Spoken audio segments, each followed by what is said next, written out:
There are many words that could be used to describe Amir Taaki, but today, ambitious is best. The infamous Bitcoin developer, known for co-creating Dark Wallet, Darklix and OpenBazaar, took the stage during a hackathon he hosted in the wake of the Privacy-Enhancing Technologies Symposium, PETS, in Barcelona last week, the same city where he plans to set up his Academy of Coders, Hackers and Philosophers dubbed Autonomous Polytechnics. It's a bit of a shift, about 1,800 miles to the west from Taaki's earlier idea, which was to build the academy in Greece. But with a toolset focused on anonymity and autonomy, it might make more sense to build the project in the capital city of the autonomous Spanish community of Catalonia. Spending no time mulling over the decision, Taaki took to sketching out his political vision on a dirty whiteboard.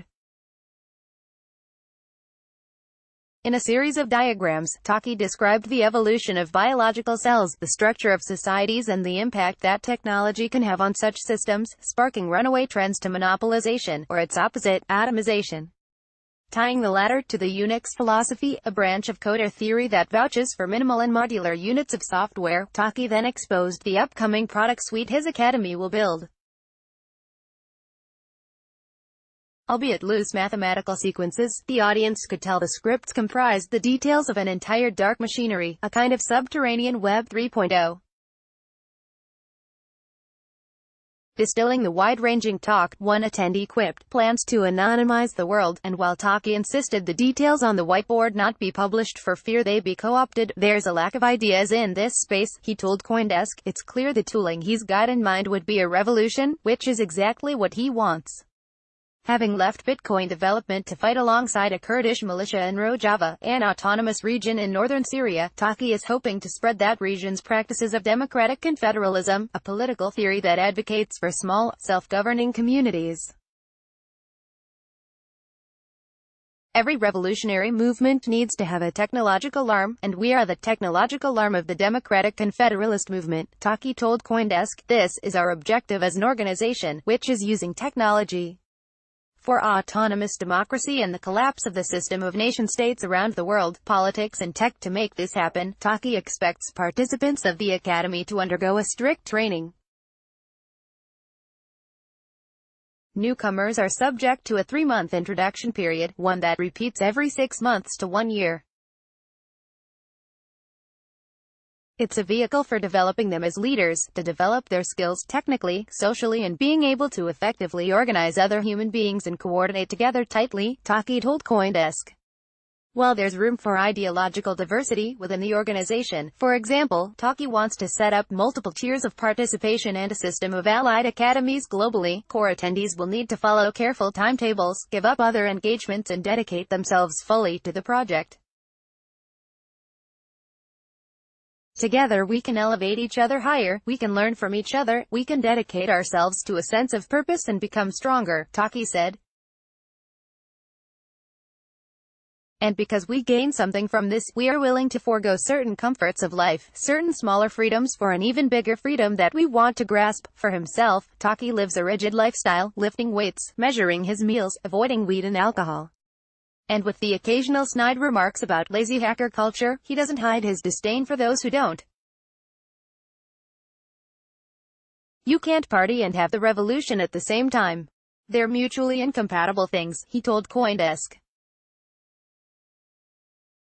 That's one of the outcomes he fears for Bitcoin, and even the cryptocurrency community as a whole, that while it has attracted some of the best minds in technology, there is a risk that it will simply devolve into play. There's a danger that Bitcoin as this transformative tool to liberate humanity will just be turned into a nice subculture where we meet up with friends at conferences and a few geeky people play around, make investments, but it's nothing more, and the potential that exists, that truly exists inside of Bitcoin, does not get realized, he said.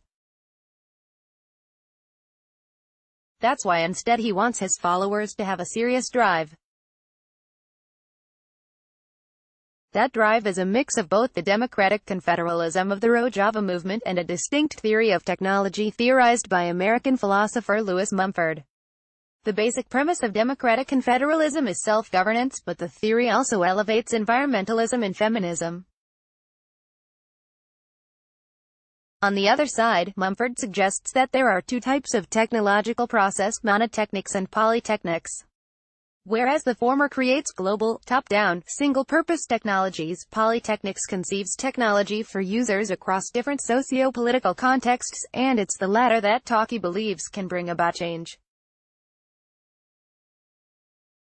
We believe in building technology on a human scale, for humans to employ in many different contexts to solve problems that they face, Taaki told CoinDesk, adding, the technology needs to be targeted for socio-political change, not just to find like the perfect mechanism to make people comfortable, for convenience, to make people happy. Exhausted ideas. Not only the fears of Bitcoin becoming just another fun fad, but Taaki also believes what's missing from the first and largest cryptocurrency is this idea of polytechnics.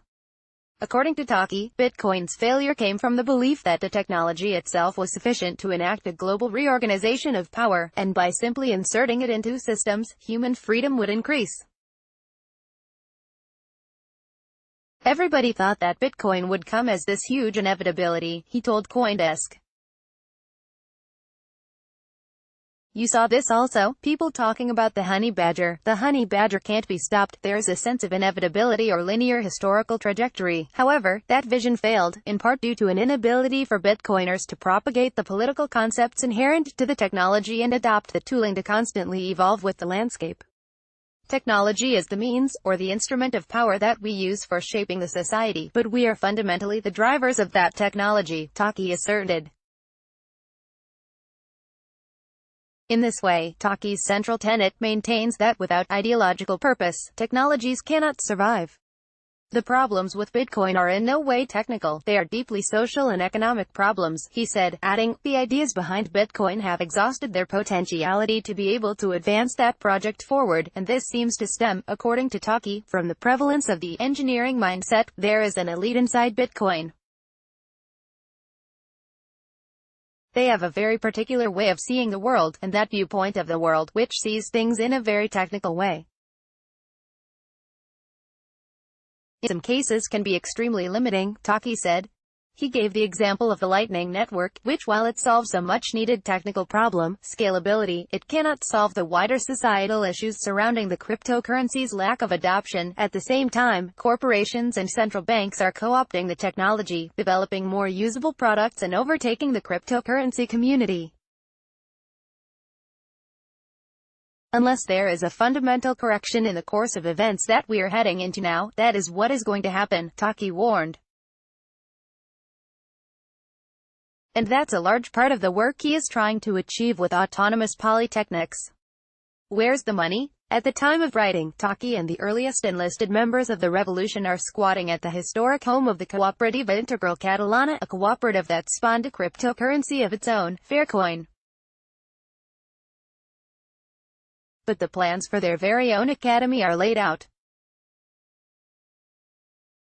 It'll be located at the base of Carmel Hill, stretching across 8,600 square feet, containing a shared workspace, living quarters, a garden and if they have enough money, a basement that can host conferences, hackathons and other events. Taaki has even designed a special flag for the academy, in the colors of the organization, green and black, with a blazing sun, as a symbol of technology, in the center. And with that, there's no shortage of interest from potential participants in the program, many of which are currently living with Taaki and told CoinDesk they're excited to begin. But still, they wait. It's been almost a year now, and we are still waiting to get started, Taaki told CoinDesk. Part of this stems from the construction of the building, which is slow going, but another thing stands in the way too, a lack of funding. Taaki is looking for $10,000 to $20,000, merely a drop in the bucket compared to the huge amounts of money being raised by sometimes suspicious initial coin offerings, ICOs. However, many investors have been unwilling to donate without the promise of something in return. But the Academy's plans are to create free technology, and even its business arm would merely be a mechanism for funneling excess profits into the support of democratic confederalism around the world. Right now to get established we're trying to get donations, which is kind of difficult because despite rhetoric a lot of people in this crypto space are very stingy, Taaki said. At the moment, the project is being sustained through donations from Cody Wilson, the co-creator of Dark Wallet and the infamous creator of the 3D printable Liberator pistol. But Taaki would like to diversify those donation streams, and at this point, he's running out of options.